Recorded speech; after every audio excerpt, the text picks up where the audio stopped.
Hello students, एक minute मेरी बातों को गौर से सुनिएगा।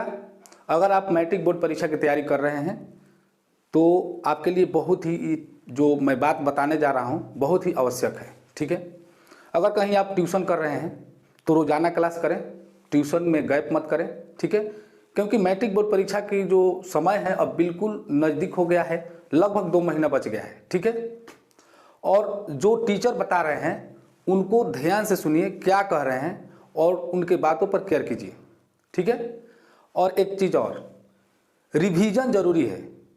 रिवीजन नहीं कीजिएगा तो आपको फिर दिक्कत हो जाएगा। ठीक है, और अधिक से अधिक अगर नंबर लाना है, 400 पार करना है, 450 पार करना है, 480 पार करना है तो आप कर सकते हैं, लेकिन रिवीजन करते रहिएगा और रोजाना क्लास कीजिए और रोजाना घर पे कम से कम 4 से 5 घंटा 6 घंटा जितना आपका मन हो उतना तैयारी कीजिए और देखिए कि कितना हमारा तैयारी हो गया, कौन विषय है, किस विषय में हमारा कमी है, उस विषय पर ज़्यादा ध्यान दीजिए। ठीक है, तो चलिए आज मैं बताने जा रहा हूँ संधि विच्छेद। अगर संधि नहीं पढ़े होंगे, अगर आप नए होंगे तो नहीं पढ़े होंगे, अगर आप सब्सक्राइबर्स हैं हमारे तो पढ़े होंगे, तो अगर नए होंगे तो चैनल को सब्सक्राइब कर दीजिएगा, क्योंकि हमारे चैनल पर मैट्रिक बोर्ड की पूरी तैयारी होती है और कंपटीशन में मैथ का भी किया जाता है। ठीक है, तो चलिए संधि विच्छेद हम बता रहे हैं तो इसे ध्यान से देखिएगा, और संधि नहीं पढ़े होंगे तो इसके पहले वाले वीडियो जरूर देख लीजिएगा, डिस्क्रिप्शन में लिंक दे दूंगा।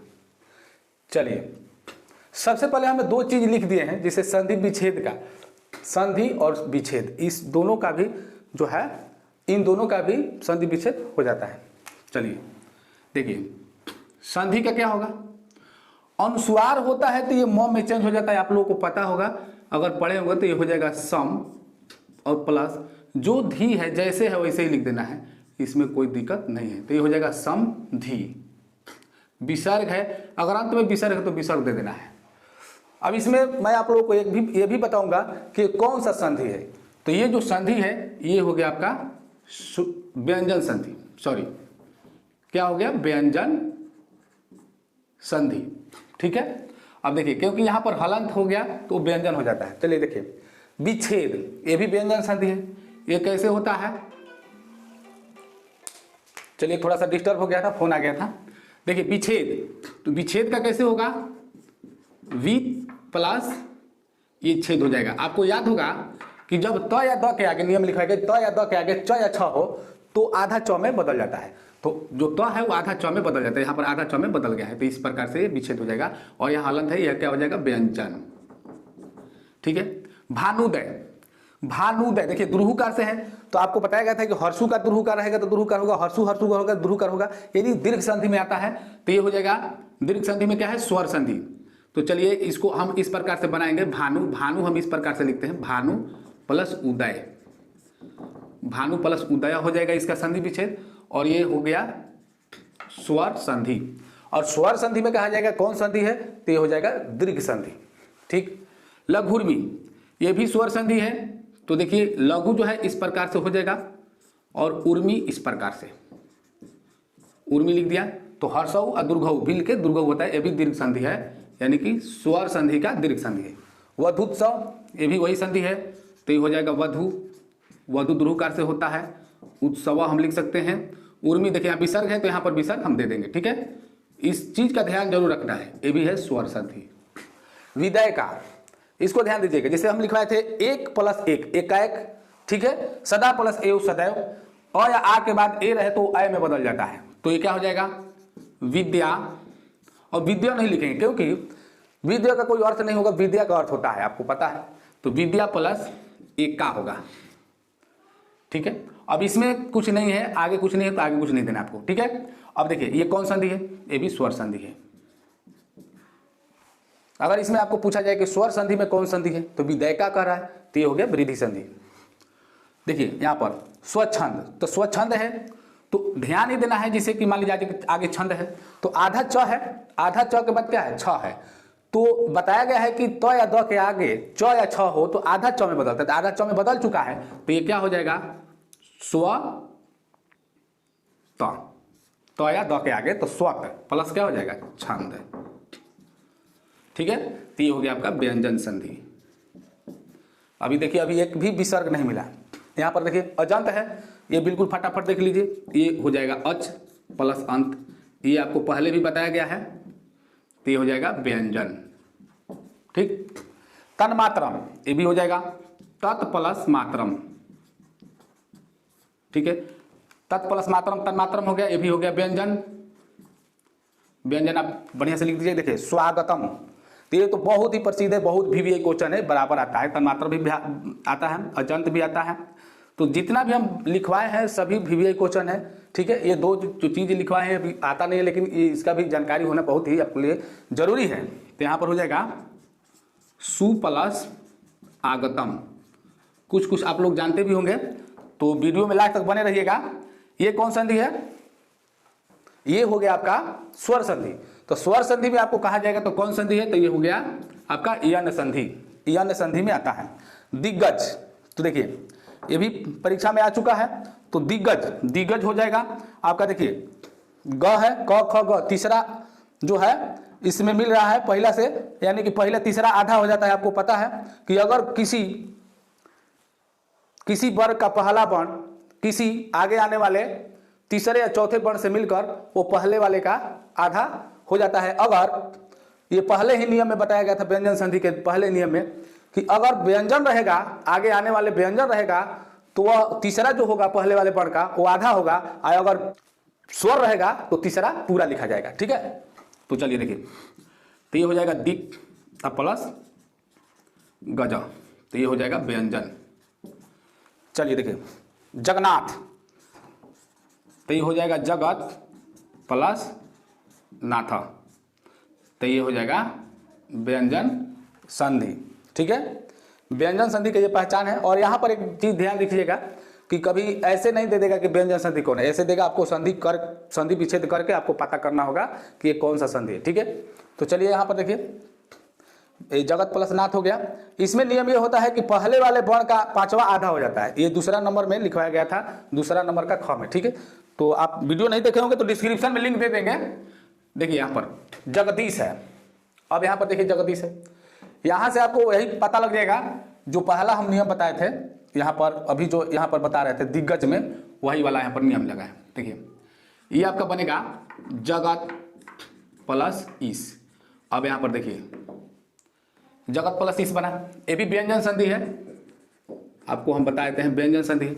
अब देखिए यहाँ पर ध्यान दीजिएगा, ये जो तीसरा से मिला है, मतलब कि यहाँ पर स्वर से मिला है, तो स्वर से मिला है तो तीसरा क्या होगा? पूरा होगा। तो त थ द, तो द पूरा हो गया, और आगे में दीर्घई है तो दीर्घिकार से हो जाएगा दी। ठीक है, यही नियम है। नयनम, तो देखिए नयनम में क्या होता है? ने प्लस अनम हो जाएगा, अनम। एक बात ध्यान दीजिएगा कि यहाँ हलंत रहेगा तो अंत में हलंत जरूर देना है। ठीक है, और खड़ी पाई यहाँ पर छूट गया है, खड़ी पाई दे देना चाहिए। अगर ऐसे बनाना होता तो आप खड़ी पाई दे देते, कोई दिक्कत नहीं है। ठीक है, आप खड़ी पाई दे सकते हैं।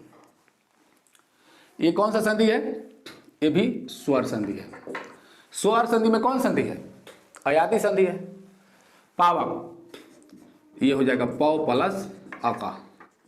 अगर पो होता तो यहाँ पर पवक होता, तो पवक कोई शब्द बनता नहीं है, इसीलिए यहाँ पर क्या हो जाएगा?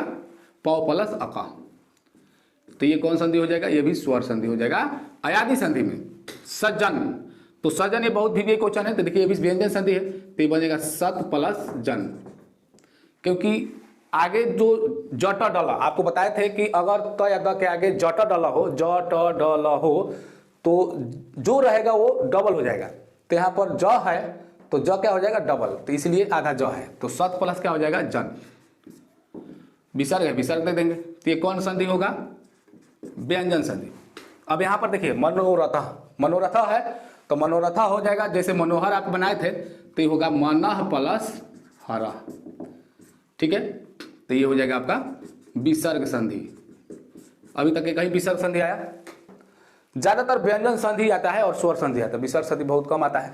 विसर्ग संधि आ जाएगा जैसे मनोहर हो गया, मनोरथा हो गया, यशोदा हो गया। ठीक है, निष्फलम हो गया, दुष्कर्म हो गया, ऐसे आता है। देखिए यहाँ पर सन्मित्रम, बस यही वही नियम है, सत प्लस मित्रम। आप नियम को ध्यान से पढ़ लीजिएगा, आपको इसमें कोई दिक्कत नहीं। VVI क्वेश्चन हम लिखे हैं, इसको कॉपी पर नोट कर लीजिएगा और याद कर लीजिएगा, इसी में से परीक्षा में आएगा। यद्यपि, अब यहाँ पर देखिए यद्यपि है, द आधा द है पूरा य है, ऐसे आधा द पूरा य है, ठीक है। तो क्या होगा, जब आधा के बाद य होता है तो हर्षिकार में बदलता है, ठीक है। तो क्या हो जाएगा, यदि हो जाएगा और उसके बाद अपी हो जाएगा आगे, क्योंकि आगे क्या बच रहा है, य बच रहा है। तो य में कुछ आकार उकार नहीं है, अगर आकार होता यहाँ पर, अगर यहाँ पर आकार होता तो आप ही लिखते, ठीक है। यद्यपि इसमें विसर्ग दे देते हैं तो यहाँ पर भी विसर्ग हो जाएगा। तो ये कौन हो जाएगा संधि, ये भी हो जाएगा स्वर संधि। स्वर संधि में कौन संधि होगा, ये यन संधि, ठीक। स्वागत वाला नियम इसमें लगा है, देखिए यहाँ पर दुष्कर्म, तो ये हो जाएगा दुह प्लस कर्म, तो ये हो जाएगा आपका विसर्ग संधि। चलिए और 4 है, देखिए चयनम, तो अय आ रहा है, तो ए और अ मिलकर अय होता है, और अय और अ मिलेगा तो आय हो जाएगा। तो यह अय हो रहा है चय, तो अय हो रहा है तो क्या होगा चे, यानी कि ए हो गया चे प्लस अनम, यानी कि जो हम बनाए हैं ऊपर, जैसे यहाँ पर नयनम है उसी प्रकार से ये बन जाएगा। कभी शयनम दे देता है तो ध्यान दीजिएगा, ये भी क्या है स्वर संधि। स्वर संधि में कौन संधि है, अयादि संधि। निर्मलम, तो ये हो जाएगा नीह प्लस मलम। चलिए ये हो गया विसर्ग संधि, आपका 3 विसर्ग संधि भी मिल गया। अब यहां पर देखिए न्यून, यह है इसके पहले न है, तो न जो है पूरा लिखेंगे नी, य के लिए न में हर्षिकार आया, ठीक है। और उसके बाद द्रुहुकार है, तो द्रुहुकार जैसे होता है ऐसे लिख देंगे द्रुहुकार, उन हो गया। तो ये कौन संधि है, तो ये भी है यन संधि में, स्वर संधि का यन संधि। व्याकुल, ये भी वही है, वी प्लस आकुल हो जाएगा, क्योंकि हर्षिकार हो जाएगा, यहाँ पर हर्षिकार है, य है तो य के लिए हर्षिकार। अगर ध्यान दीजिए, अगर यहाँ पर य है, य के जगह पर मान लीजिए कि व होता तो यहाँ पर उ लिख देते, ठीक है। तो इसलिए यहाँ पर क्या होगा वी प्लस आकुल। चलिए ये भी हो गया आपका स्वर संधि। स्वर संधि में कौन संधि है, यन संधि। तो मैं उम्मीद करता हूं कि आप लोग इस संधि विच्छेद को समझ गए होंगे, तो कॉपी पर नोट कर लीजिएगा। तो आज के लिए इतना ही, जय हिंद जय भारत।